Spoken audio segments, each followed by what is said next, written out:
This podcast contains adult content and themes. For a full list of our content warnings, please see our show notes. Listener discretion is advised.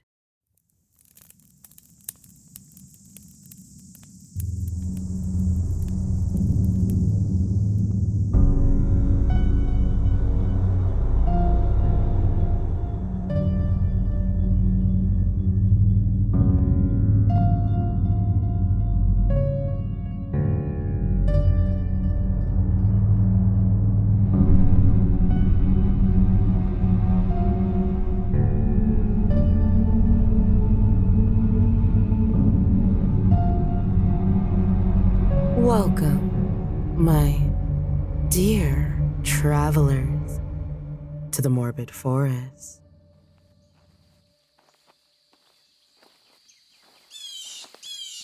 Greetings, dear... Haven't I helped you before? Interesting. And what number are you at now? 37?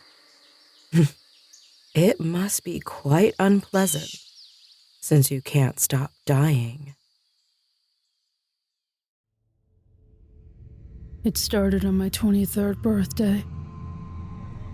I was sitting at the table with my family singing happy birthday to me.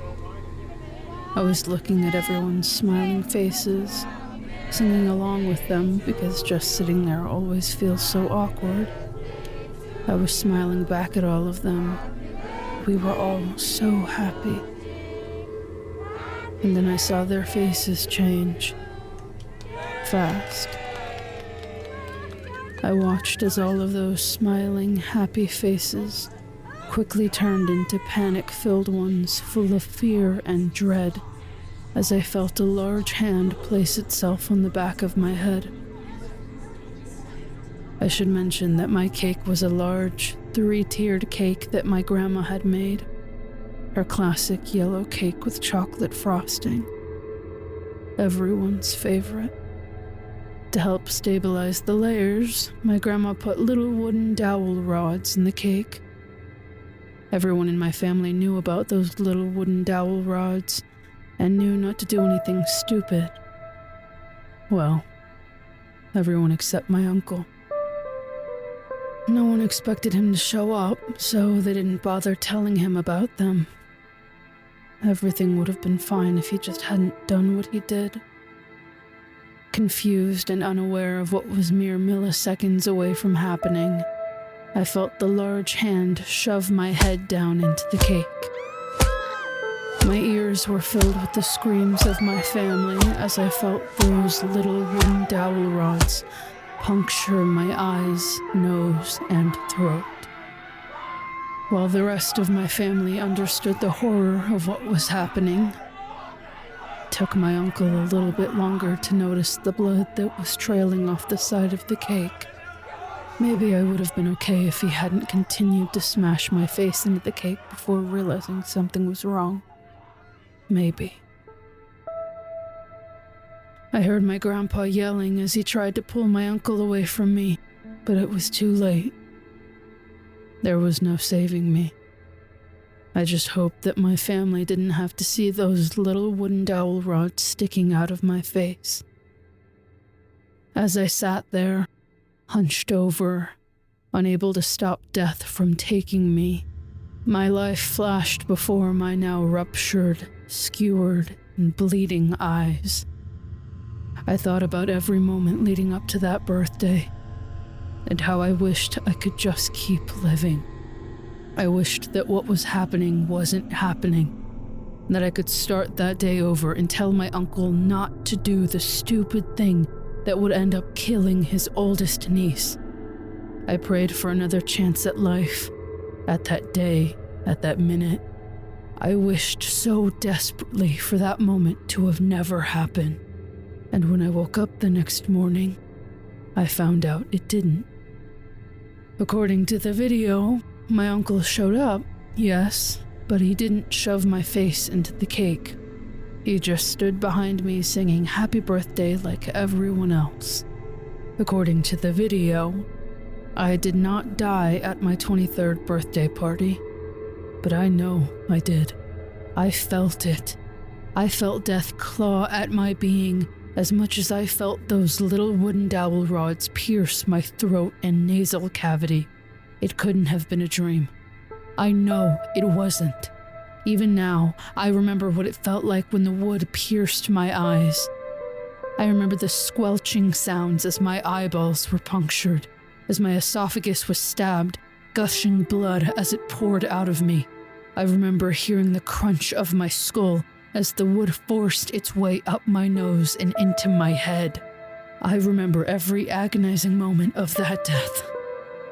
But I was too afraid to ask my family if anything even remotely close to what I know happened. I didn't need them thinking I was losing it. So despite what I know happened, and despite that video not showing the truth of that night, I dropped it. I dropped a secret nobody else knew I was keeping. And life went on, until it happened again 3 years later.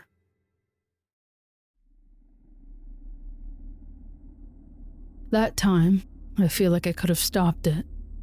I, at least, had more of a fighting chance than the first time I died. Plus, when is playing chicken fight in the pool ever gone completely right? I had my cousin on my shoulders as we were playing against my sister and her sister. Just two sets of sisters laughing and having fun, enjoying a nice, warm, sunny day. There had been a few close calls of almost choking in water for both me and my sister. If you've never been the base in a game of chicken fight, you're basically drowning the whole time while being choked by the person on your shoulders. Not intentionally, but still, it happens.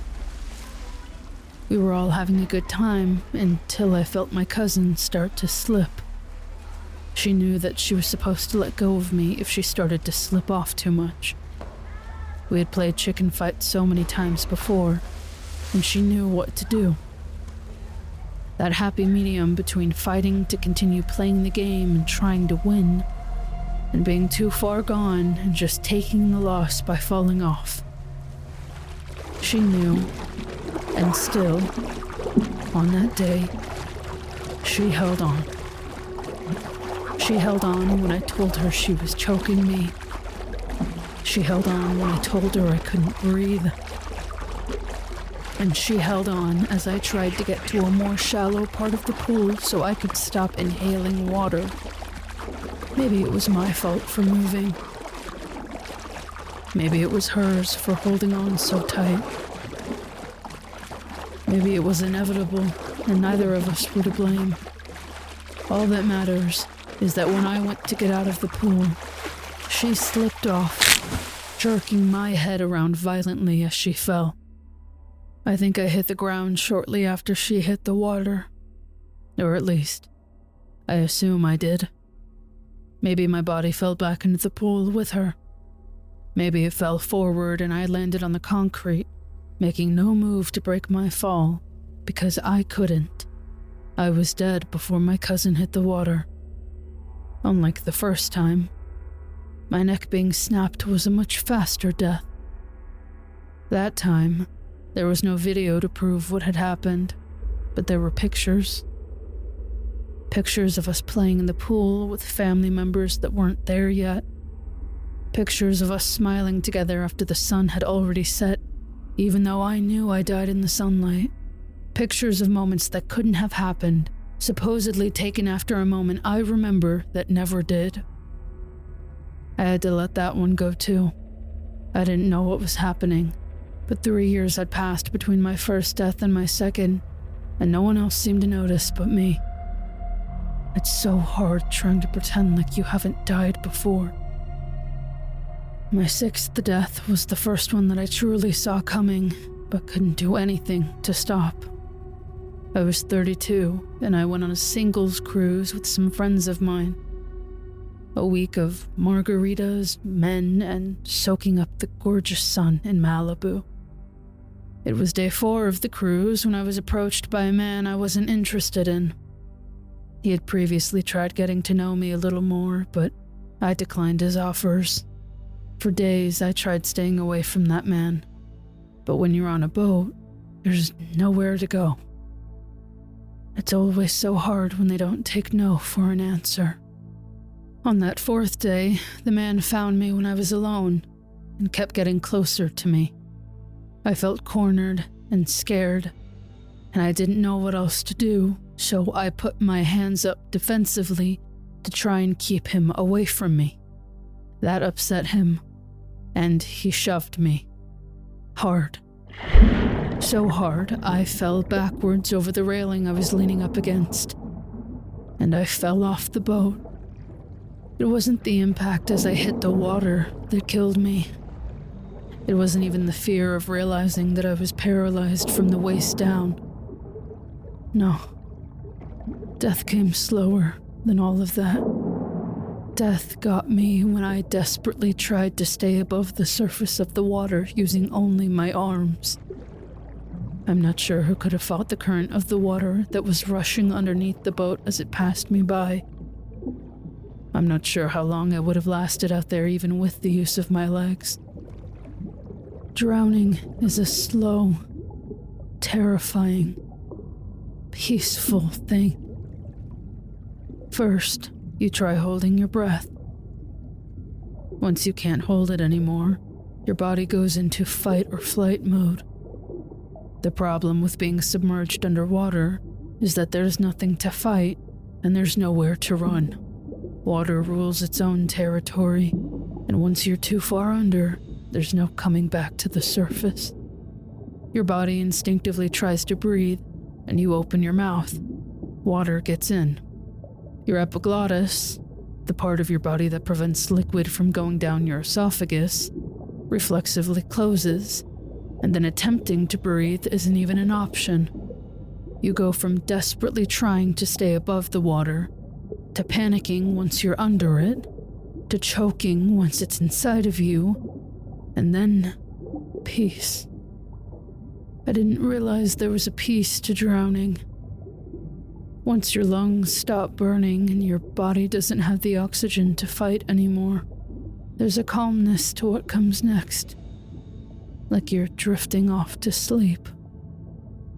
Your body goes still, the pain goes away, and you fade out of consciousness in a state more tranquil than I can describe. Like you're floating in the air and your existence is effortless and infinite, and then you fall unconscious. I don't know if my body ever floated back to the surface that day, but I do know that when I woke up the next morning, one of my friends was telling me all about how inappropriate that man was being before she told him off, and he walked away from us. If only that's how I experienced it. There were other quick deaths over the years. Appendix ruptured at 35, was jumped in an alley at 40, shot in a drive-by at 45, got T-boned by a semi-truck at 48. By my count, I've died 16 times over the past couple decades, all of them ranging from stupid little mistakes to crazy freak accidents that no one could have prevented. And as horrible as all those previous deaths were, the most recent one was by far the worst. I was 51. My daughter and her friends were taking a trip to El Paso, and they got a flat tire on the side of the road. I was only an hour away from them when some animal ran in front of my car. It's so hard fighting reactions. I had grown up being told that you should never swerve to avoid hitting an animal. But in that moment, it's just what my hands did. My car ended up flipped over in a ditch, and I was pinned inside my vehicle. No one drove by. No one saw me. No one heard me. Even when my daughter tried to call me to see where I was, My phone had landed outside of the car and I couldn't reach it. I was stuck. I stayed stuck. And I died stuck. A person can last weeks without food, but water? 3 to 5 days, most sources say. My body gave out on the 3rd day. Lack of water is one thing, but baking under the blazing Texas sun in 100-degree weather while being pinned underneath a vehicle adds a whole new layer to things. That was an agonizing death. I tried so hard to free myself from the car, even if it was only enough to reach my phone, but I couldn't. So I laid there dying, baking, and suffocating under the hot Texas sun. And now I'm here. I'm 55. I have a job that I love, with a family that is as big as I want it to be, and I couldn't ask for more in life. I just got home from a dinner with my friends to celebrate a new promotion I got at work. I have a cupcake next to me to help celebrate, and a candle one of my friends gave me as a gift. I don't know when I'll die again. If it'll be hours from now, weeks from now, months from now, years from now, I'm just going to focus on the good in my life and hope that I get to live a long time with the people I love. I think that's all I have to say. I just wanted to get this out while everything was still present in my mind. I remember those deaths. I remember the pain and fear of every one of them. And I can't help but feel like the next time will be my last. Although I've thought that same thing about all 16 of my deaths. So I won't focus on that. Instead, I'll focus on the good parts of this moment. Like the beautiful house I live in, and the nice candle my friend got me. French vanilla, my favorite scent. I think I'm going to light it after I post this. There's a really strong egg smell I want to get rid of.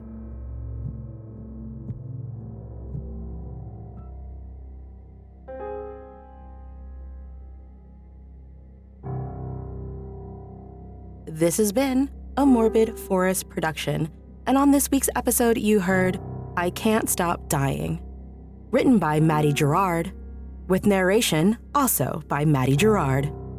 Our theme music was created by Blakmoth. Story editing and audio production by Naomi Richards. Music and sound effects provided by Epidemic Sound. Maddie is a really good friend of the show, and we were so excited to have her on for this season. So thank you so much for allowing us to do your story. You can follow Maddie on Twitter, Blue Sky, Tumblr, and Instagram. I'm going to leave all of those down in the show notes for you guys. Follow us on X, or Twitter if you're old school, Instagram, Threads, Discord, Blue Skies, and Tumblr to stay up to date on all the happenings within the forest. Interested in more morsels of the forest? Then join our Patreon. As a faithful traveler, you'll receive exclusive access to early episode releases, access to all bonus content, and deals on merch for only $3 a month. That's patreon.com/themorbidforest. Can you spare a moment to help other travelers in need? For just 1 review or 5 stars, you can help a fellow traveler in desperate need of a horror podcast. Ratings and reviews are the best way to find lost travelers out there. So head to your favorite podcast platform today to assist a fellow traveler in finding their path to the Morbid Forest. And with that, we'll see you next time, travelers, on The Morbid Forest.